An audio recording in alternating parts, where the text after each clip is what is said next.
것이죠. 또 우리는 예수님을 만났던 단회적인 경험이 있을 수 있습니다. 사도행전 9장 3절에서 7절 말씀은 이렇게 이야기를 하는데요. 사울이 길을 가다가 예수님을 만난 이야기를 해요. 빛이 하늘로부터 왔는데 예수님이 그에게 말씀하십니다. 사울아 사울아 어찌하여 너가 나를 박해하느냐 물으세요. 그러면서 예수님께서 사울에게 말씀하십니다. 너는 시내로 들어가라. 네가 만날 사람이 있다 라고 해서 사울이 실제로 시내로 들어가는 내용이 나옵니다. 예수님을 만났어요. 그리고 예수님의 음성을 듣고 실제로 시내로 들어갑니다. 하지만 그 마음에는 예수님을 실제로 믿지는 못해요. 예수님의 사랑을 우리가 주일학교 선생님이나 부모님이나 혹은 우리의 친구들이나 선생님이나 이런 분들을 통해서 우리가 단회적으로 경험할 수 있어요. 그걸 통해서 우리가 예수님은 나를 사랑하시는구나, 예수님이 나에게 이렇게 말씀하신 것 같구나 단회적으로 경험할 수 있습니다. 그러나 그 마음에는 예수님을 어쩌면 아직은 믿고 따르고 의지할 만큼은 아닐 수 있어요. 왜냐하면 단회적이기 때문에. 또 우리의 모습 중에는 이런 모습이 있어요. 예수님을 만났지만 방황하는 거예요. 사도행전 9장 8절에서 9절 말씀은 이렇게 이야기를 합니다. 사울이 땅에서 일어나 눈을 떴으나 아무것도 보지 못하고 사람의 손에 끌려 다메섹에 들어가서 사흘 동안 보지도 못하고 먹지도 못하고 마시지도 못합니다. 사울은 믿지 못하는 것으로 인한 것일 거예요. 방황하고 있습니다. 눈을 떴으나 아무것도 보지 못했고 사람의 손에 끌려 다메섹으로 들어갔으나 사흘 동안 보지도 못하고 먹지도 못하고 마시지도 못하고 있습니다. 인생에 방황이 있는 것이죠. 분명히 예수님의 음성을 듣고 예수를 만났지만 예수를 믿지 못하는 사람의 모습이 저희가 예수님을 믿기 전 있었을 수 있습니다. 저는 예수님을 24살 때 만났는데 저는 일명 모태신앙입니다. 무슨 말이에요? 모태신앙은 어머니의 태 속에서부터 예수를 믿었다. 사실 좀 이상한 말이에요. 예. 왜냐하면 태아 때는 제가 어떻게 볼 수가 없었잖아요. 근데 어쨌든 그때부터 신앙으로 이렇게 양육을 해주셨다는 거죠. 교회 환경에 노출되어 있어요. 24년 동안 저는 교회에서 청년부회장, 모동부회장, 찬양인도자, 수련회 하면 거의 밤새서 준비하고 기획해야 하고 수많은 리더십을 발휘하며 정말 엄청난 생활들을 했습니다. 대학생 때는 제가 그 상봉동과 그 남과자동과 그 송파동을 삼각편대로 거의 하루를 거르지 않고 매일 철야예배를 새벽 2시까지 제가 드리는 스케줄을 군대 가기 전까지 했으니까요. 엄청난 열심 당원 중에 열심 당원이었죠. 근데 제가 왜 24살 때 예수를 만났다고 얘기합니까? 저도 24살 때 만난 예수님과 그 전에 알던 예수님은 차원이 다릅니다.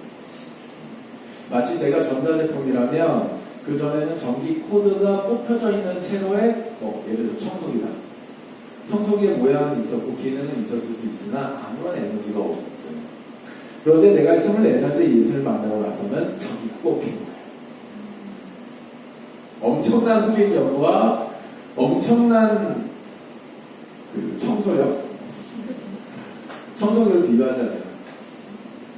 그리고 저는 느꼈어요. 이게 내 힘이 아니구나. 어떤 그 220V 뭐가 들어오는구나 하면서 이걸로 인해서 내 모터가 가동되는구나. 지금 깨끗해지네. 이 프로세스가 너무 느껴지는 삶이 그때부터 지금까지 이어지고 있습니다. 그러면서 깨달았어요. 누구에게 복음을 전해야 되나? 누구를 제자 삼아야 되나? 나 같은 사람에게 복음을 전해야 되겠다. 나 같은 사람을 제자화해야 되겠다라고 생각하게 되었습니다.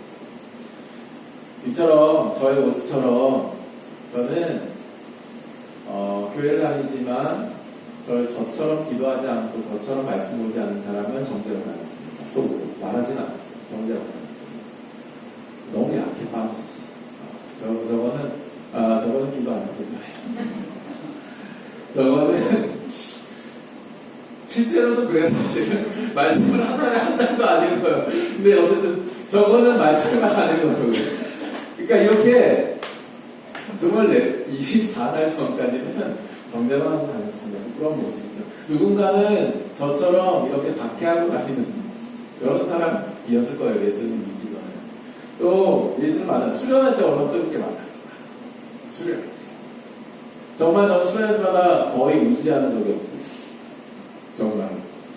뭐 헌신하는데 앞으로 안 나간 적이 거의 없습니다. 거의 없습니다. 그런데 끝나고 나면 그 은혜의 산을 내려오고 나면 마치 방전된 배터리처럼 아무리 충전하려고 해도 제가 그런 삶을 살려고 해도 도저히 그 삶을 살 수 없었어요. 단회적으로 예수님을 만났다 끊어졌다 만났다 끊어졌다 이런 삶이 계속 되었었죠. 또 예전에 저처럼 예수님 만났지만 방황하는 삶 24살 전까지는 아무리 기도를 해도 철야를 11시부터 2시까지 드리면 기도 베이스의 그 교회였기 때문에 회개할 거리가 많아요. 굉장히 회개할 거리가 많습니다. 정말 거의 너무 깨달음이 많아요. 인간의 죄성에 대해서. 근데 저희 도 같습니다. 인간이 얼마나 나약하고 연약한지에 대해서. 그런데 내 안에 기쁨이 없는 거예요. 내 안에 동행한다, 대화하니까 대화한다, 순종한다, 따른다, 하나님 말씀하신다, 뭔 말인지 기도하는데 나는 그래서 하나님 말씀하신 게 채찍질로 이미지가 떠올라요. 하나님 말씀하셨다 그러면은 회개할 것밖에 없으니까 내 잘못한 것밖에 떠오르지 않으니까 그러면서 제 인생이 좀 방황했던 것 같습니다. 우리의 예수 믿기 전 모습이 이랬는지도 몰라요. 이런 사람들에게 우리가 복음을 전해야 되는 것입니다. 이러한 사람들을 우리가 제자화해야 되는 것입니다. 복개고죠. 제자화하는 건 뭐예요? 예수님의 말씀을 읽고 듣고 지키게 하는 거죠. 거룩하라 깨끗해라 이게 아니죠. 제자는 누구냐? 제자는 누구냐? 예수님의 말씀을 읽고 듣고 지키는 사람.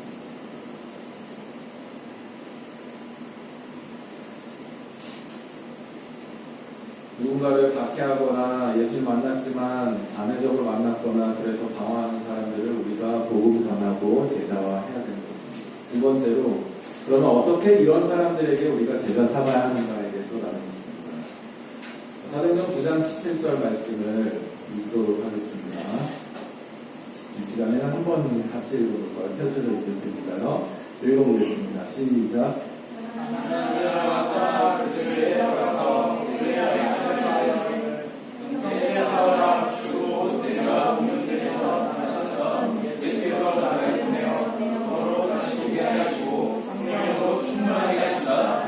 아멘. 아나니아는 예수님의 제자화된 사람이라고 할 수 있습니다. 왜냐하면 예수님 말씀을 들을 수 있었고, 읽을 수 있었고, 알아들을 수 있었고, 그 다음에 들을 수 있었고, 순종할 수 있었던 사람이기 때문에 그렇습니다. 이런 사람이 우리라고 한다면, 그렇게 하려고 하는 사람이 우리라고 한다면, 우리는 제자 삼을 수 있습니다. 어떻게 해야 되느냐? 첫 번째, 따라해주세요. 만나러 가야 한다. 만나러 가야 한다. 아나니아가 떠나 그 집에 들어갔다고 말씀하고 있습니다. 그 전에는 아나니아가 하나님과 대화하는 단계에 나와요. 예수님의 말씀을 읽고 듣고 지키는 거죠. 지킴으로 지금 뭘 옮긴 거예요? 뭘 순종한 거예요, 지금? 아나니아가 17절에. 떠나서, 그 기도의 자리를 떠나서, 말씀 있는 자리를 떠나서, 하나님과 교제하는 그 장소를 떠나서, 어디로 간 겁니까? 그 집에 들어간 거예요. 하나님께서 가라고 하신 그곳으로 들어간 것입니다. 만나러 가야 합니다. 어떻게 제자화 해야 된다고요? 첫 번째, 만나러 가야 해요. 만나러 안 가고 하나님 텔레파시 보내니까 텔레파시를 없애죠. 중보 기도자라면 제가 사명이 중보 기도자라면 제가 이해를 하겠습니다만 중보 기도자의 사명 우리가 있을 수 있으나 기본적으로 예수님이 우리에게 내리신 지상 영역은 제자 삼으랍니다. 그런 면에서 첫 번째 가서 만나는 것은 우리에게 제자의 꿈이 있다라고 한다면 100%입니다. 나 제자 할래요. 근데 안 가서 만난다? 뭔가 좀 뭐라고 해야 될 필요가 있습니다. 두 번째, 어떻게 제자 삼아야 하는가? 17절, 18절에 이렇게 나와 있습니다. 17절 읽었으니까 18절을 제가 읽겠습니다. 즉시 사울의 눈에서 비늘 같은 것이 벗겨져 다시 보게 된지라 일어나서 세례를 받았다라고 말씀합니다. 아나니아가 전한 내용이 뭐예요? 주의 복음을 전하는 것입니다. 야, 주님께서 이렇게 너에게 말씀하신다. 주님께서 너에게 이렇게 말씀하신다. 곧 네가 오는 길에 나타나신 예수께서 나를 보내어 너로 다시 보게 하시고 성령으로 충만케 하신다고 말씀하셨다고 예수님의 심정, 예수님의 마음을 그대로 전해버립니다.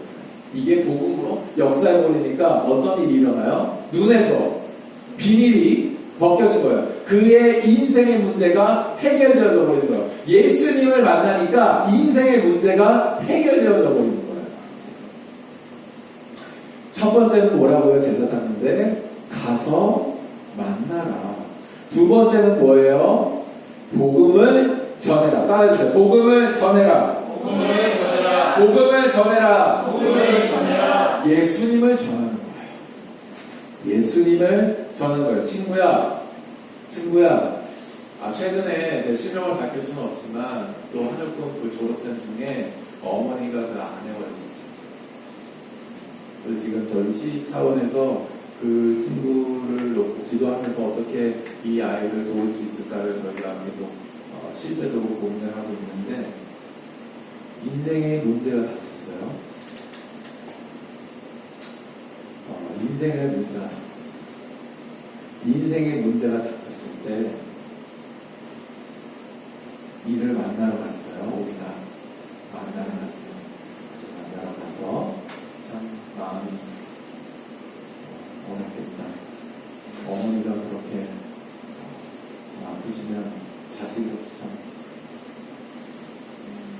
마음이 아프지. 그때 내가 해결할 수 있는 유일한 길을 너에게 같이 제시하고 나도 그 길 위에 같이 서고 싶다. 뭔데?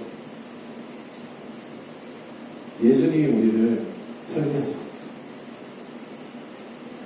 그러니까 우리가 이 시간에 예수님을 믿고 다시 예수님의 자녀됨을 회복하면 예수님이 우리의 부모됨도 회복하시기 때문에 그 질문을 치유하실 수 있어요. 예수님을 믿고 우리가 같이 기도하자. 복음을 전하는 겁니다. 만나러 갔어요. 만나러 갔는데 야, 위닝 요즘에 나왔다면서 위닝 하자. 위닝 했어요. 마음을 열었어요. 마음을 열었는데 복음을 충분히 전해도 되는데 야, 배그 하자. 배틀그라운드라는 그 게임 있어요. 야, 배그 하자. 더 마음이 열렸을 때 진짜 복음을 전해도 되는데 야, 가든파이브 가자. 1년이 지나도 2년이 지나도 3년이 지나도 10년이 지나도 우리가 복음을 전하지 않는다면 이 사람이 예수님을 만날 수 있겠습니까? 생각해 보세요. 우리의 인생을 생각해 봅시다. 인생의 문제가 하나도 없었나요, 지금까지? 하나도 없었다고 말할 수 있는 사람이 있나요? 없죠? 그리고 그 문제는 단순히 대학교에 가야 되는데 대학 등록금이 없다 이 수준이 아니라 아무한테도 말하지 않는 나만 알고 있는 나의 마음과 생각을 깊이 끌어내리고 있던 어떤 그런 문제들을 우리가 가지고 있다는 것을 우리의 인생을 봐도 있고 그를 대화해봐도 우리가 느낄 수 있죠.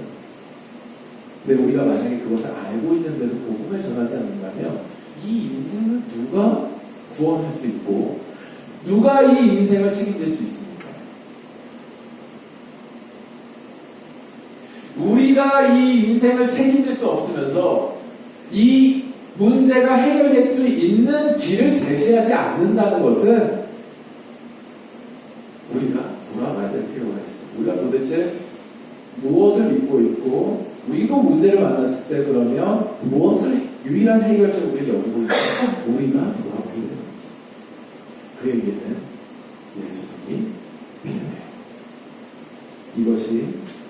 제자화해야 되는 이유고, 이것이 예수님이 이 땅에 오신 목적이고, 이것이 우리가 만난 예수님입니다. 복음을 전하는. 세 번째 따라해주세요. 제자화해야 된다. 제자화해야 된다. 11절, 20절 말씀을 제가 읽겠습니다. 음식을 먹으면 강건하였다. 사울이 다메섹에 있는 제자들과 함께 며칠 있을새 즉시로 각 회당에서 예수가 하나님의 아들이심을 전파하니. 여러분, 이때 당시에 회당에 모여있는 사람들이 어떤 사람들이었습니까? 유대인들이었어요. 10명 이상의 유대인들이 모이면 회당으로 간주했습니다. 그 회당에서 하는 일은 뭐였는지 아세요? 마치 바울처럼 바리새파 사람들처럼 율법에 대해서 나누고 강론하는 자리가 회당의 자리였습니다. 자, 그런데 거기에 가서 바울이 견줄 만큼이 된 거죠. 왜 그렇게 됐냐? 19절 말씀에 이 부분이 나와요. 사울이 다메섹에 있는 제자들과 함께 며칠 있을세.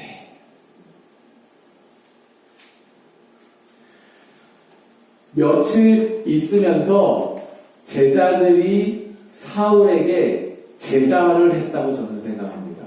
뭐라고 나오지는 않지만 함께 있었다는 건 뭐예요? 며칠을 먹고 잤다는 의미겠죠. 먹고 잤다는 건 뭐예요? 우리가 하루하루를 지내면서 하나님을 예배하고 하나님을 찬양하고 기도하고 예수님에 대해서 강론하는 것을 다 듣고 보고 배운다는 것을 의미합니다. 저는 확신하기로 사울이 제자들과 함께 있었던 그 며칠 새에 성경에 대해서 가르침을 받은 것이 아니라, 그것이 아니라 어떻게 하나님을 예배하고 어떻게 하나님과 만나고 어떻게 하나님과 순종하는지에서 배웠다고 확신해요. 마치 아나니아가 그랬던 거죠. 아나니아가 환상 중에 하나님의 말씀을 듣고 알아보고 그 다음에 그것을 기도 가운데 듣고 순종하여 자기한테 왔던 것처럼 제자들과 있었던 그 며칠 새에 함께 며칠 동안 밤과 낮에 하나님을 예배하고 복음에 대해서 강론하고 기도하고 순종할 것들을 나누는 그 모든 과정 속에 제자와의 프로세스인 예수님의 말씀을 읽고 듣고 지키는 것을 배웠다고 생각합니다. 제자화한 것이죠. 그렇게 된 바울은 단회적으로 예수를 만난 것이 아니라 제자화되어 있는 상태에서 그 율법학자들로 율법에 빠삭한 사람들로 가득 차 있는 회당 가운데 들어가서 예수님에 대해서 성령의 능력에 충만함을 입어서 강론할 수 있었던 것입니다. 그를 통해서 나타난 결과는 놀라웠는데요. 21절에 듣는 사람이 다 놀라 말하되 이 사람이 예루살렘에서 이 이름을 부르짖는 사람을 멸하려 하던 자가 아니냐라고 이야기를 하는 것이 더 정말 촉배제가 돼가지고 사울이 힘을 더 얻어서 22절에 예수를 그리스도라 증언하여 다메섹에 사는 유대인들을 당혹하게 했다라고 이야기를 합니다. 더 나아가서 31절에는 그리하여 온 유대와 갈릴리아 사마리아 교회가 평안하여 든든히 서가고 주를 경외함과 성령의 위로로 진행하여 수가 더 많아졌다 이야기를 합니다.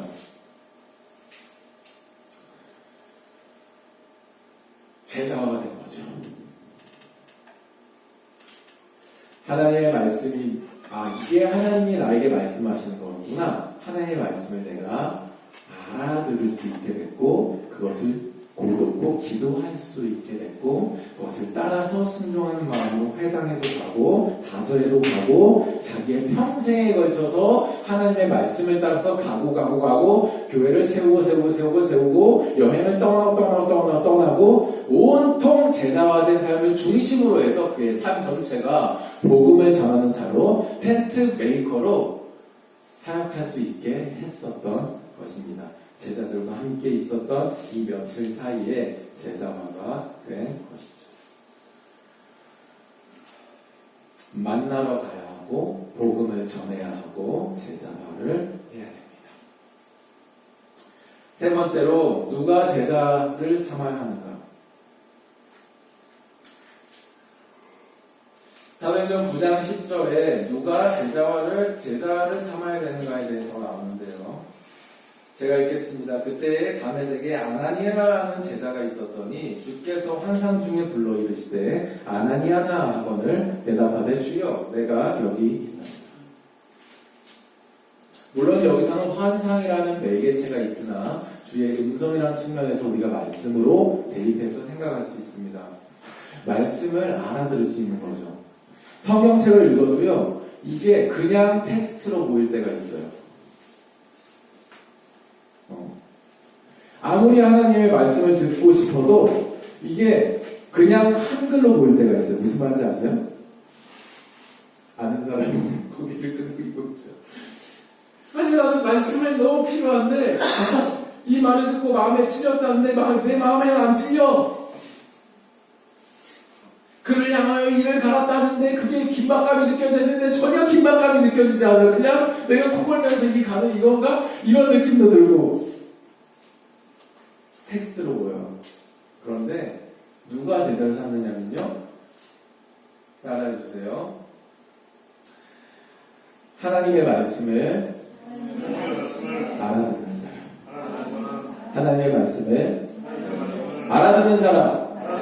누가 하나님의 알아듣는 사람이에요? 누가 하나님의 말씀을 알아듣는 사람이에요? 평상시에 하나님의 말씀을 읽는 사람이 하나님의 말씀을 알아들을 수 있는 사람이에요. 여러분 텍스트로 보이잖아요. 그런데 한 번 읽어서 그래요. 계속 이 텍스트를 읽으려고 계속 앞뒤로 계속 내가 정한 분량으로 왔다 갔다 하잖아요. 그러면 질문이 듭니다. 내가 왜 이러고 있지? 생각하게 돼요. 내가 왜 이러고 있을까요? 그러면 내가 대답합니다. 나 하나님이 필요하니까. 내가 고백하게 되면 그때 하나님의 음성이 들려요. 말씀을 알아볼 수 있게 돼요. 어떤 때는 이 말씀이 진이된 부분 같을 때가 있어요. 급한데 지금 하나님이 지금 당장 나에게 뭔가 나침판이 돼주셔야 되겠는데 착 하고 착 펴졌을 때 이게 됐으면 좋겠다는 그런 때도 있고 건조할 때도 있는데 어쨌든 중요한 거는 내가 이 왜 말씀을 읽을까 도저히 말씀이 익혀드리지 않을 때 알아들을 수 없을 때는 계속 반복해서 보세요. 계속 반복해서 보세요. 그러면 질문이 들어요. 이건 자기 고집수와 비례해요.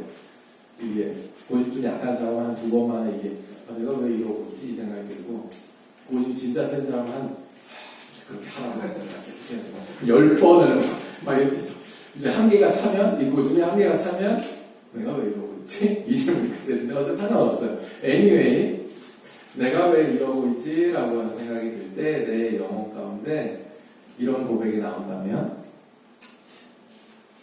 하나님이 필요하니까 그게 내가 작은 될 수 있다면 내 영혼이 깨어나서 하나님의 말씀을 알아들을 수 있습니다. 그래서 말씀 읽는 게 중요해요. 말씀을 읽으면 언제 내가 말씀을 덮어도 하나님의 음성을 들려옵니다. 일상생활에서 진짜예요. 그거에 익숙해지면 하나님의 말씀을 알아들을 수 있어요. 환상도 꿈도 예언도 다 이해가 돼요. 그래서 누가 제자 삼아야 되는가? 아나니아처럼 하나님의 말씀을 알아들을 수 있는 사람, 이꼴 평상시 말씀을 듣는 사람.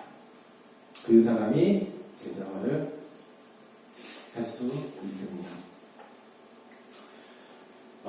하나님의 말씀을 우리가 이제 좀 말씀해 주세요 이렇게 할 때 여담인데 왜 알아들을 수 없냐면 사울과 같은 상태일 때 잘 못 알아들어요. 그러니까 사울이 물론 되게 장성한 분이셨겠지만 어쨌든 수준으로 보면 되게 어린아이의 그런 신앙일 텐데 처음 만났을 때 예수님을 처음 만났을 때 그 시간을 기억하는 거예요. 하나님 만난다 이꼴 굉장히 자극적이고 와당탕 와야 된다는 생각. 하나님과 소통한다, 교제한다는 그 느낌과 그 어떤 그 자극을 찾는 거죠. 수련회 때의 그런 것들만 혹은 내가 어떤 계기에 굉장히 하나님이 필요할 때 하나님이 부르실 때 하나님 만나실 때 어떤 굉장히 어떤 그런 큰 어떤 경험들 그것이 아니면 마치 하나님의 그 음성이 아닌 것을 내가 여겨버리는 거야. 네, 그런데 그것은 사울과 같이 죄인일 때의 상태입니다. 죄인일 때 하나님 그렇게 이해하실 수 있어요. 근데 죄인이 아니고 하나님 말씀 안에서 내가 계속 거하고 그러니까 알아들을 준비가 돼 있고 뭐 설령 실수를 하고 죄를 짓고 좀 넘어진다 하더라도 그때마다 금방금방 성령님께서 말씀하시니까 만남 통도든 아니면 내 성령 안에서든 말씀하시니까 바로바로 돌이켜지거든요.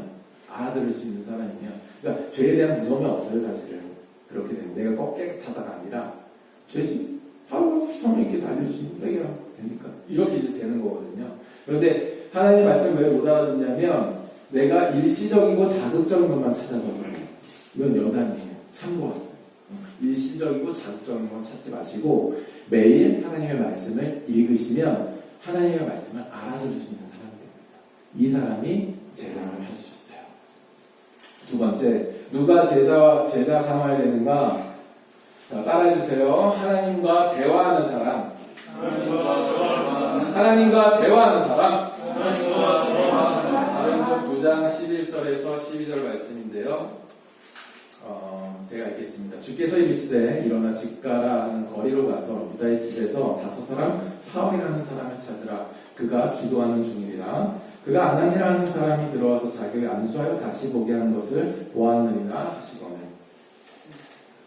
자, 하나님이 환상 가운데 뭔가를 지금 말씀하세요. 야, 아나니아야!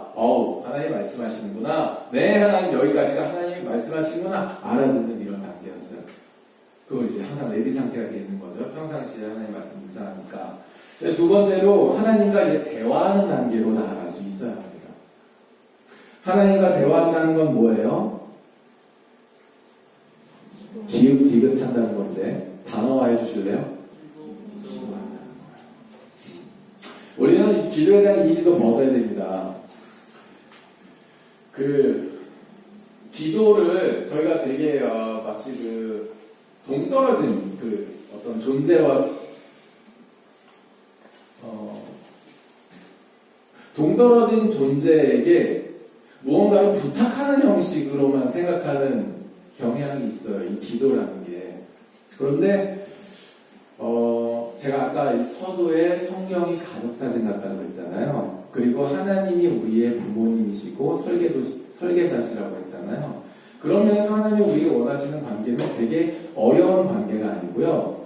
부모와 자식 간의 관계예요. 진짜예요. 그러니까 신과 어떤 죄인의 관계가 아니고 처음부터의 설계도라면 부모와 자식 간의 관계. 그리고 키워드는 사랑이에요. 어떤 일을 시키든 어떠한 명령을 말하든 어떤 당부를 하든 다 사랑이라는 키워드 안에서 움직여요. 그런 면에서 봤을 때 저희가 이 기도를 굉장히 어렵게 생각할 필요는 없습니다. 하나님, 나 아파요, 나 슬퍼요, 나 기뻐요, 나 어려워요, 힘들어요, 나 걱정돼요 라고 우리가 스스럼 없이 대화하는 것이 기도예요. 누군가도 하든 뜨고 하든 하나님을 기억하면서 하나님 안에서 우리가 하나님을 대상으로 해서 기도한다면 그것은 기도예요. 어렵게 우리가 생각하지 않았으면 좋겠습니다. 어쨌든 다시 얘기로 돌아와서 누가 제자를 삼아야 하는가? 하나님과 대화하는 사람이 사실 삼을 수 있어요. 그 사람은 평상시에 기도하는 사람입니다. 시간을 정해서 기도하는 것도 중요하죠. 그렇지만 상시로 하나님을 의지하며 기도하게 되어 마치 내 옆에 아빠를 팔짱 끼고 있으면 아무 대화도 안 해도 어떤 일만 일어나서 아파 누구 들어가는 얘기예요? 아빠 들어가는 얘기지. 팔짱 끼고 있으면 가다가 저거 봐봐 완전 이마가 너무 많이 벗겨졌네. 많이 놀래. 저거 봐봐 이마가 많이 벗겨졌네. 누구한테 하는 얘기예요? 팔짱 끼는 사람한테 하는 얘기잖아요. 그런 것처럼 하나님 그걸 원하세요. 그걸 원하세요. 기도를 너무 어렵게 생각하지 마세요. 정말 연인처럼 대화하듯이 정말로 진짜 그렇게 부모님과 대화하듯이 그렇게 한번 해보세요.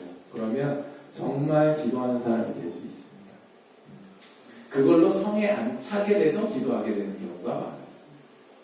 너무 시끄러우니까 이렇게 하고 좀 단독적으로 기도하고 싶은데 라는 그 갈망이 들어서 따로 이렇게 기도를 가든지 집에서 따로 이렇게 시간을 내서 기도하는 그렇게 되는 거예요. 평상시 기도하는 사람이 한번 해보세요.